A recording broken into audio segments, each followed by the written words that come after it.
what current climate does for us, socially speaking, we're always going to be discontent. I'm not quite sure, where Paradiso exists anymore. I don't know where the promised land is. It used to be going to church. It used to be getting married. It used to be having children. It used to be buying a house. It used to be buying a car. It used to be going to school and getting a degree. No one knows what makes people happy anymore. There are just too many things out there. And the people you went to and you kind of sang to their kid,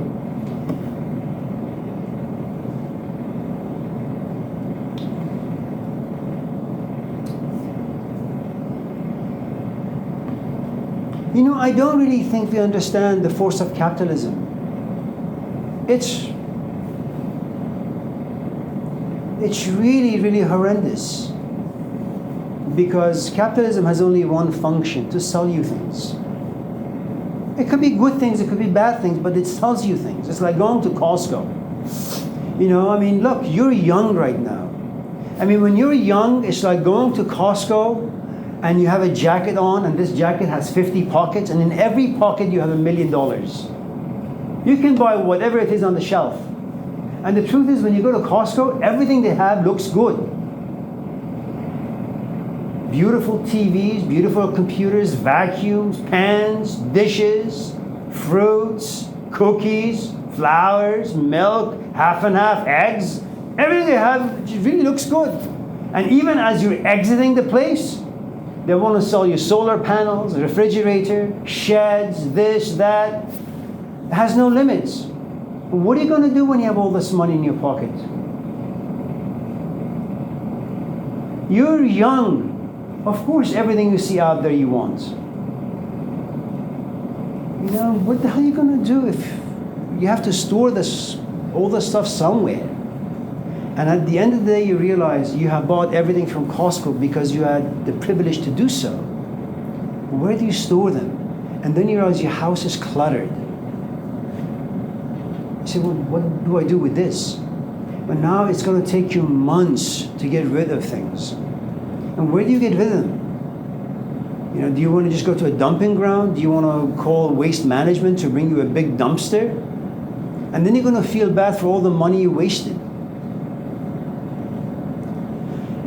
Contemporary life, the social world, has only one function, which is to make people feel bad about who and what they are. I don't think there is any other way. You're never going to feel good about yourself. In 2022, there is nothing that glues us, binds us to anything. I think everything that we're doing in life is we're just making sure there is not too much damage to us and our life. That's basically it.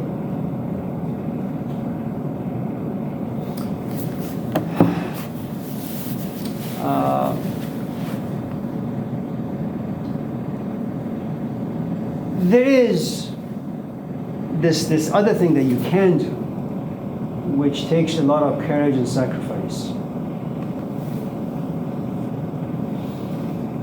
I think we're all addicted to various things. All of us are. Look at what Sarah is doing. What do you think is going to happen when she gets to be 25 in a relationship and her companion is right there with her? You think she has the privilege? She's going to have the privilege to sit there and doodle while her man is there? No. Relationship demands attention. If she doesn't stop doing that soon, and if that is a real addiction, no relationship is going to survive. No one wants to be with anyone who's going to not be present. It's impossible. All of us are addicted to something. And that addiction, depending on what it is, it's either going to be a benefit to our life or a hindrance. That, right now, it benefits her. It'll help her focus on the class. But when she gets a little bit more mature, she needs to be able to communicate. Not by doodling, using words, being expressive, being articulate. Because if she doesn't do that, you know what's going to happen? Whoever she gets involved with, she's going to get pushed around. She's going to be enormously passive. And when she's pushed around to a corner and when the man leaves, she's going to open her book and doodle. And what if she has a child and it happens to be a girl? What is that little girl going to learn from it? Because we mimic our parents. And so, what needs to happen then is sobriety. Addicted to certain ways of feeling, certain ways of seeing and thinking and reflecting. We're all addicted to these things. That makes our vision a little cloudy. That impacts our decisions and our choices. And then we suffer from them. What you want deep down, Kendra, like the rest of us in this room, is freedom. I have this friend who is a staunch feminist. She's married, but she's a feminist in mind and ideas alone. In her life, she gets pushed around by her man on a daily basis.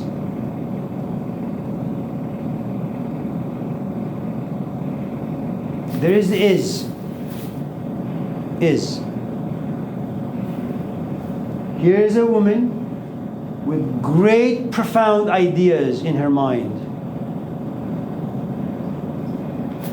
These ideas is ought. Okay. I need to be a strong woman, stand up to any man. The fact of her life is, I am tired of fighting. I'm only 38, but I'm tired of fighting with this guy. I keep telling him to wash dishes, he doesn't. So there is the is. So as she lays in bed every night, she says to herself, you have all this feminist idea, you're an anarchist, like Emma Goldman. What the hell is wrong with you? Why don't you live up to your ideas? She gets consumed by the fact of life. Because life is big. It's a monster. It's going to slap you around. What are you going to do at the age of 38? Leave your man and go where? You've been with him for 20 years. Where are you going to go? You have lost the ability to date.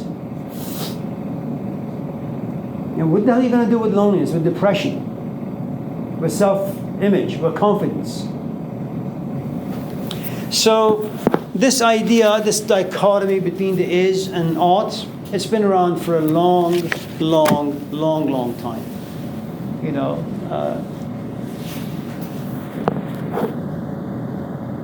know, you live in, look, you go to Yosemite, it's great.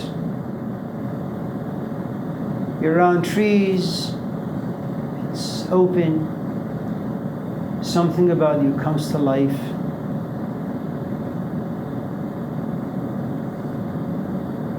No obligations.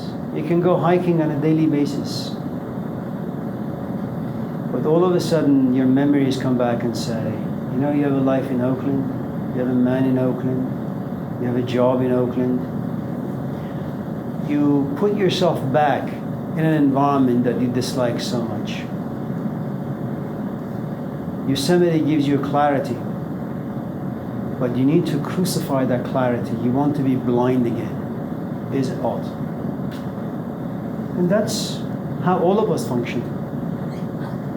Because the truth is, ideas, profound ideas about transformation and change, alchemy, they are very, very, very difficult. I don't know the inner struggles that this man goes through on a daily basis. How much he has to summon up the courage and fight with himself to abstain from certain things.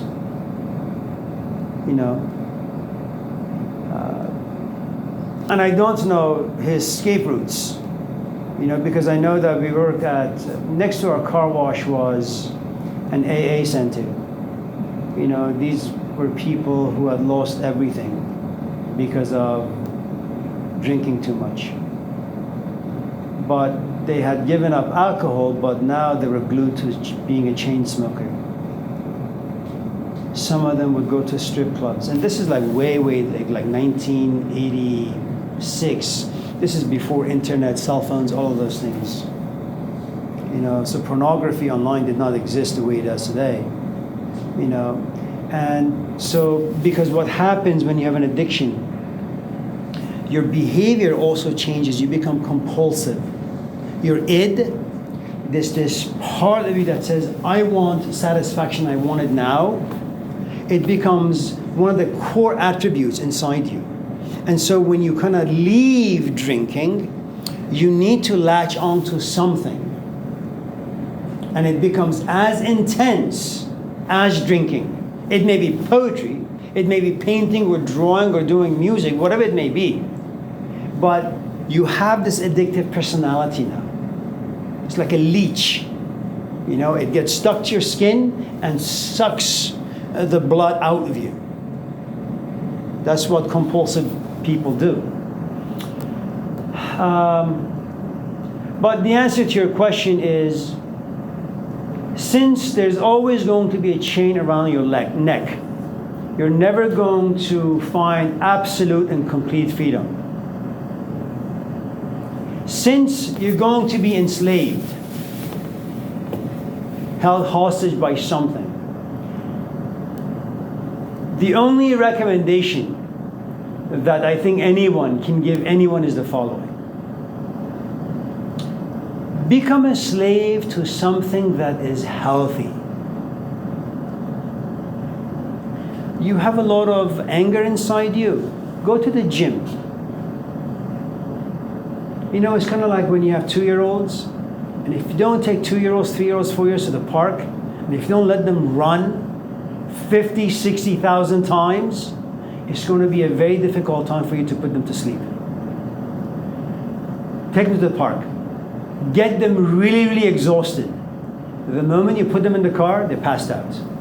Just carry them, put them in the bed, and pray that they'll wake up at 10 in the morning. If you're like Mike Tyson, you have a lot of anger issues, go to the gym. Tire yourself out. Do all sorts of activities. And you'll just be far too tired to be angry and express your anger. The flip side is that, you could go to a bar, get drunk, and get into a fight and go to jail. And then you do that a few times, you can never buy a house. You probably won't have a driver's license. You can't get a job. You can't do anything. Because now you're categorized as a criminal. The problem now in finding a healthy solution to the human condition, and human condition is awful.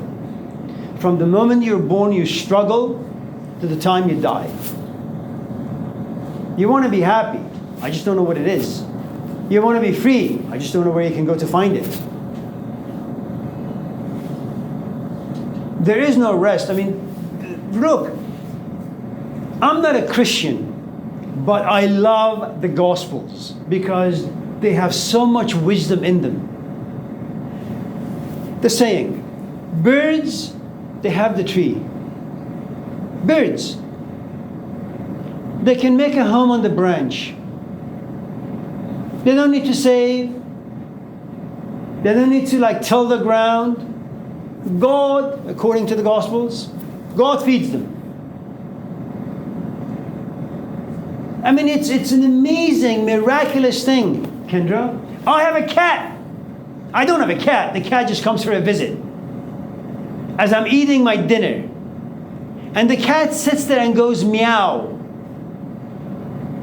I don't know how. I feel bad for the fact that I am eating and the cat is looking at me in a very hungry way. And what the saying is in the New Testament is that human beings are designed in a certain way. That they're going to feel bad when they put themselves or when they have some privilege. And when they look at someone who lacks that privilege, shame overcomes them. Guilt overcomes them.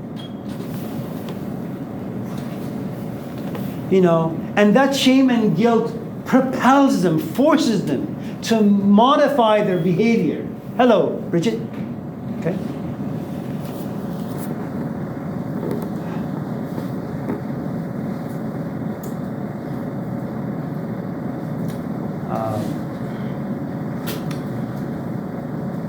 The foxes have the earth. They can just go lay anywhere. I feed the cat stops meowing, now the cat becomes food for the fox. Life eats life to survive.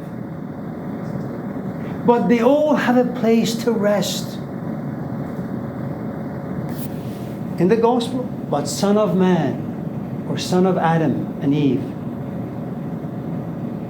they have no place to rest their head. I mean, that's a remarkable insight into the human condition. It doesn't matter who you are. It doesn't matter what you are. It doesn't matter how many things you got. It doesn't matter what society thinks about you. You could be Obama, you could be Trump. You could be Biden, you could be Hitler. You could be Malcolm, you could be Jesus. Son of Man has no place to rest his head. You're always going to be restless as a human being. Your journey is never going to end. Sure, right now you may long to be married. You may long to have children. You may long to have a PhD. You may long to do lots of different things. Once you're satisfied, you're going to look at the things that have been satisfying you. And you say, really? This is not enough.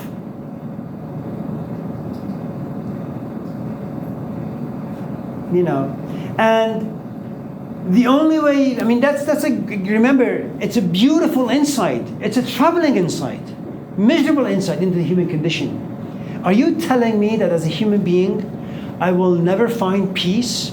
The answer is yes. You can find a rest area for a couple of minutes, but you will never rest. It's impossible. Remember the guy, the story I told you? Abu Hassan al-Kharagani, right? I was in the womb. I had no rest because I wanted to get out. I come out and I realize I'm being held hostage by the fabric. I say, I want rest. I don't want anything to be covering me. I find myself being disciplined. I find myself in school. I find myself having sex. I find myself caring too much for my kids. They give me nightmares. I find myself in the grips of old age and sickness. And then I find myself in the presence of death and ultimately decaying and ultimately being forgotten. There is never a rest for us.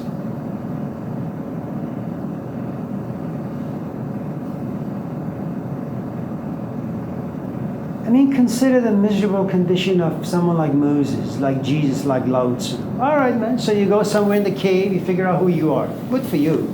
Now what happens, now that you know who you are? You have to come out there and share your gospel with people. Well, that's great. You come out there and use words and you enlighten people. What happens?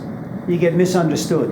What happens then? Then you get frustrated. What happens then? Then you really get pissed off. What happens then? Then they catch you, cuff you, try you, find you guilty, and then you die. And then on the cross, what do you say? Oh God, I've been worshiping you all this time. Where are you? I can't see you. I can't find you. You feel abandoned. It just doesn't end. I mean, Jesus had the is-or difficulty. I am enlightened. Now I want to enlighten people. Well, how many people did he enlighten? 0.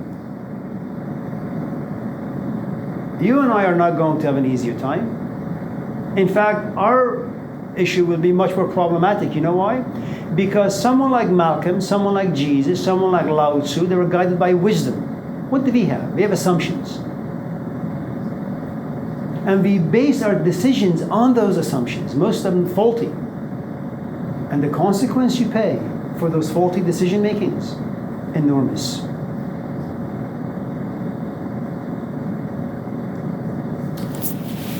So the best thing to do, find a healthy distraction.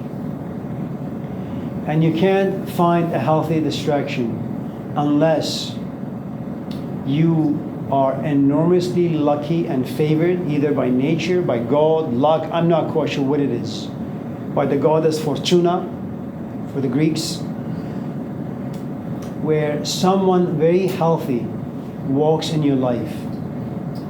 Gilgamesh is unhealthy, Enkidu is healthy.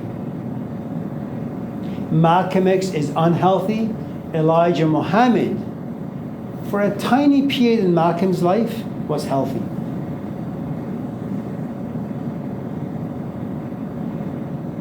You know? And that healthy person gives you healthy desires. Not without conflict, not without struggle, not without pain, not without fear. They have all of them. And then you have to make a choice. This is my old life. This potentially could be my new life. And like a serpent, you have to shed the skin, because the old life is suffocating you. The new life, you have no idea where it's going to go. It's what we call the leap of faith. You don't know where it's going to go. But all you know is that the old life is not working. The new life is uncertain. Are you willing to jump? And you have no idea where you're going to land. It may be a bed of thorns. It may be a black hole. It may be a Garden of Eden. And the question is, are you willing to take a chance? I don't mean to talk about myself, but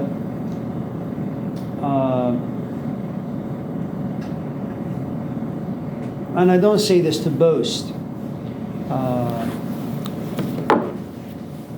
You know, my brother had his master's and he was making in the 1987 about $90,000 at Trinet. It was a company, private company.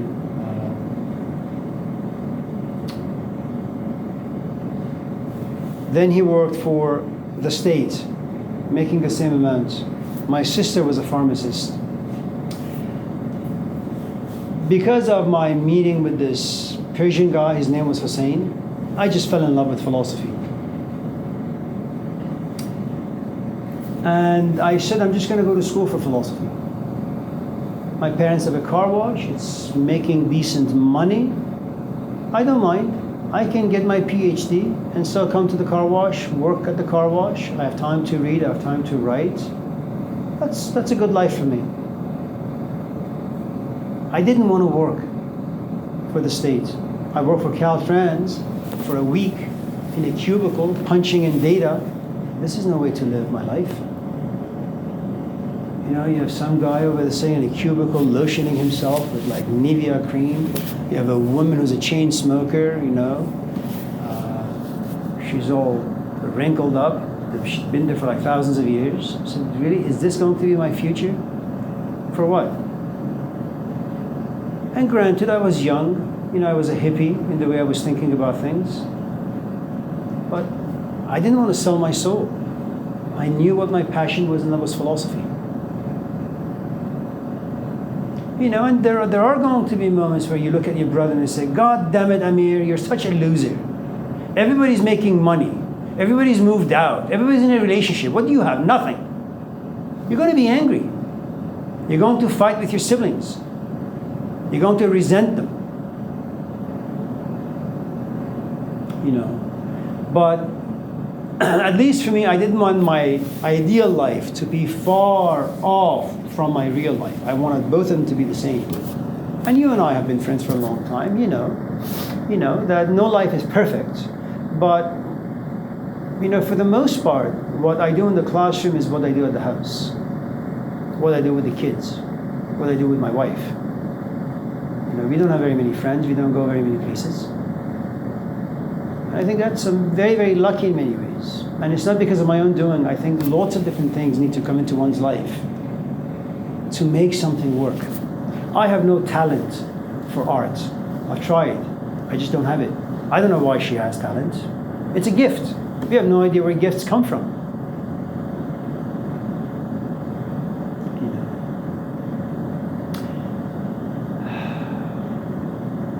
And the problem with being around healthy people is that they just demand too much and they ask too much and they present us with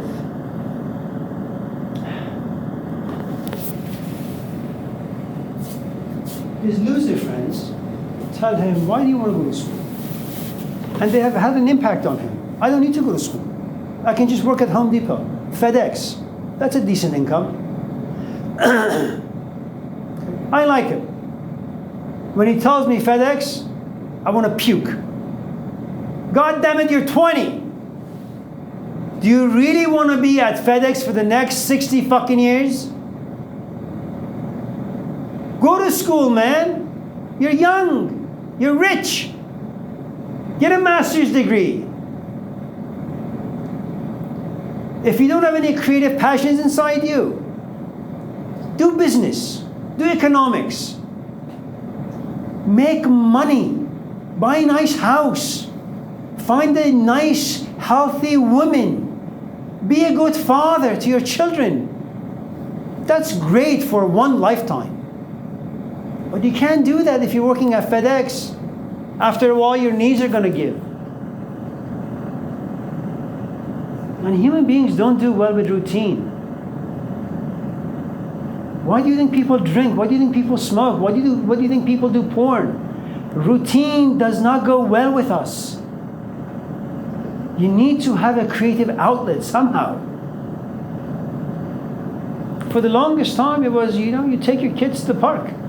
You shouldn't have religious and political conversations. You go to the mosque or the church. You pray, you cry, you do some goddamn thing.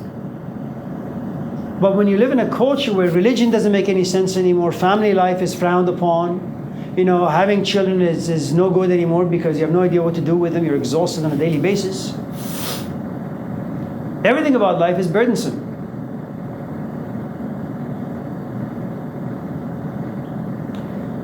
So we are a living contradiction. I'm not quite sure what, the escape is, except, again, to find someone who's relatively healthy and can guide you. Being around loser friends is easy. They're always going to tell you things that are going to be comfortable. Hang out with us, smoke. Hang out with us, hang out with us, let's go watch a movie and drink and do this and do that. Hang out with someone a bit more healthy, a little more experienced in life. What the hell are you doing here, man? Go to school. And school, it's not fun. School sucks. There is zero inspiration in school. It's all busy work. But if you can just plow through it, man, 4 years, 5 years maximum, you have a master's degree. That's a lot of power in your pocket.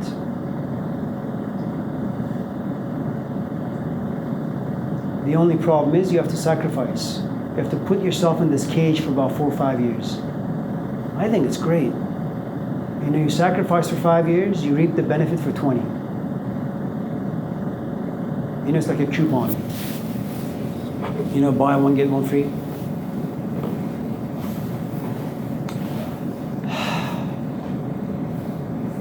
This is such a disturbing class. Matthew?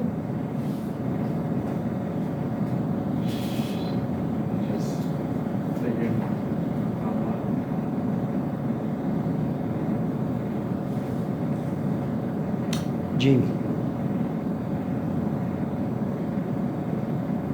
Anything? Yes, Sarah, your hand was up. I know. It's called wishful thinking. David, anything?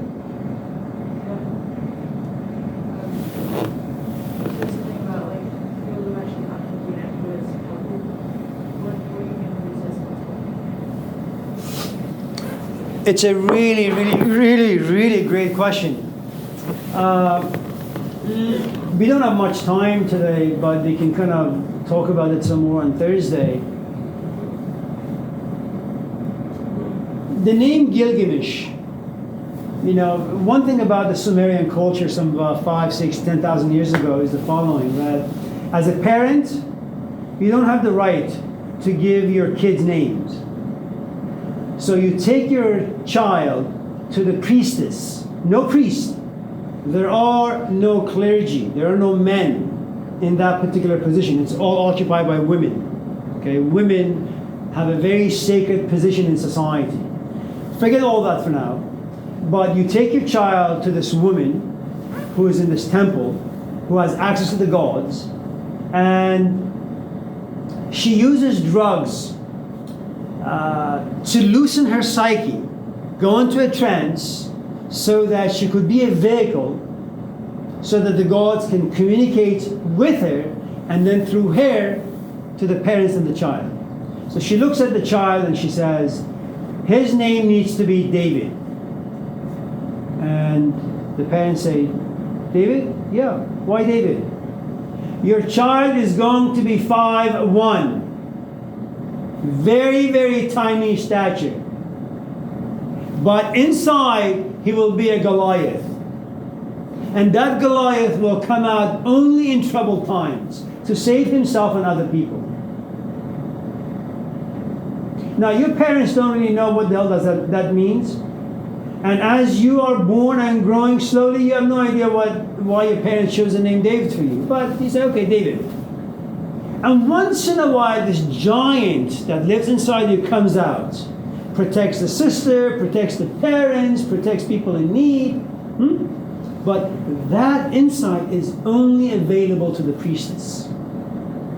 The name Gilgamesh means an old man who wants to become young. The moment you come out of your mother's womb, David, you have humanity's desires on your shoulders. You're going to come out as an old man in a very, very young body. Your desires, your taste buds, your 5 senses, the things they see, the things they covet, how they make you ambitious, how they make you cunning. These components are as old as humanity. Whatever desire you may have, the anatomy of the desire, how desire is made up, it goes back all the way to Adam and Eve. You carry that sin inside you, that burden, that somehow you have to manage. All the things out there in the world that are going to tempt you. No one is born young. Every goddamn person is born old. And that's Gilgamesh. And what is it that Gilgamesh wants? He wants youth. He wants creativity. He wants passion. He wants love. He wants freedom. Who can give that to him? No one in society. Because everyone in society is as old and as corrupt as he is. And you are a king, David. You know why? You are young. You have imagination. You have hope. You have health. Which means that you are rich. Which means that whatever you see out there, you will want. The world is a gigantic fairyland for you. It's a toy. And because you lack the maturity, you will be consumed by them. And then when you get to be 35, 40, 50, something inside you will come out and say, what the hell have you done with your life? And the answer is nothing. And that question, again, is as old as humanity itself. Enkidu. Enkidu is born by the gods, created by the gods, dropped in the middle of the forest. Nature, untouched by humanity. Animals. It's governed by instinct and intuition. It's organic. It follows the laws of seasons. There's a time to be born, and there's a time to live, and there's a time to die. No shame, no guilt, no remorse. That is Enkidu. He is naked. And he doesn't care that he is naked. You know what being naked is? Get a 2-year-old. Pinch him, slap him, kick him. He will cry. And he doesn't care how it makes him look. He has no concept of what it means to be him or her. They just cry because they're in pain. That is the mark of an innocence. It's just pain, man. It's not psychological pain. It's not like a pain from a past. It's physical. It's real. It's not made up. It's not imagination. That's innocence. And you can't find anyone like that in society. They need to have lived in the woods. I'm not talking about like going all the way to Yosemite. That something about you says, I'm just going to go home and paint for the next 5 hours. But to paint means you have to be in touch with a part of you that is intuitive, organic, untouched by society.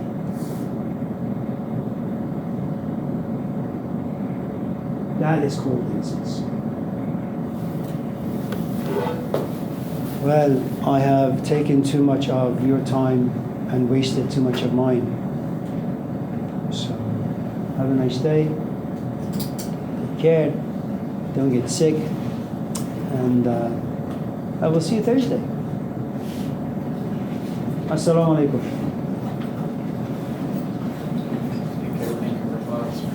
Thank you. Thank you. Thank you.